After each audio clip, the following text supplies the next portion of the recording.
Another one now. 9 state corporations are set to be dissolved after the cabinet, in a sitting in the same Kakamega on Tuesday, that ratified a report from the National Treasury on the assessment of 271 state corporations, excluding those earmarked for privatization. The meeting, chaired by President William Ruto, resolved that the move will help streamline government operation and reduce waste while enhancing service delivery. Here is that report. 9 state corporations are on the chopping board after the cabinet sitting in Kakamega ratified a report by the National Treasury proposing a raft of reforms in state corporations. The decision is aimed at enhancing efficiency, cutting costs, and improving service delivery. The ambitious reforms, according to the cabinet, is part of a broader strategy to reshape Kenya's public sector and realign resources with the national government development goals under the current administration.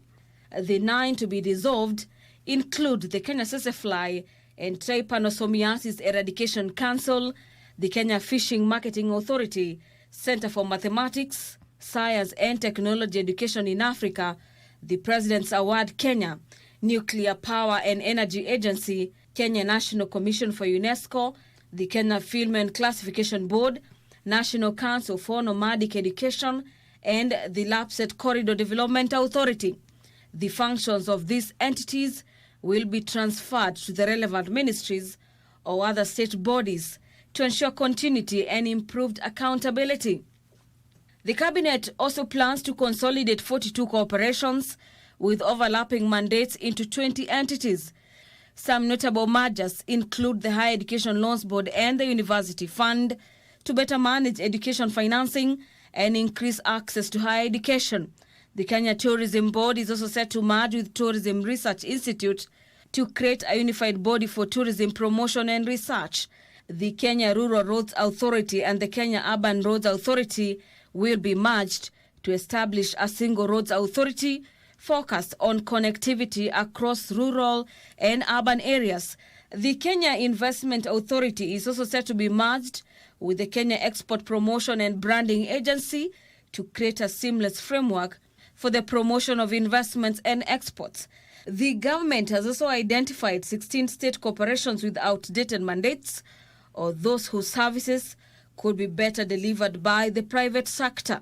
Some of these corporations for privatization include the Numerical Machining Complex and the Kenya Fishing Industries Corporation, which are no longer viable due to the market changes, Pyrethrum Processing Company of Kenya Limited, struggling with declining production and outdated processes, the Tana and Athi River Development Authority, and similar regional development authorities, whose mandate can now be incorporated into existing county frameworks.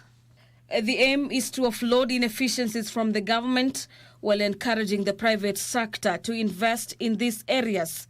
6 state corporations are also set for restructuring to align their mandates with the national priorities.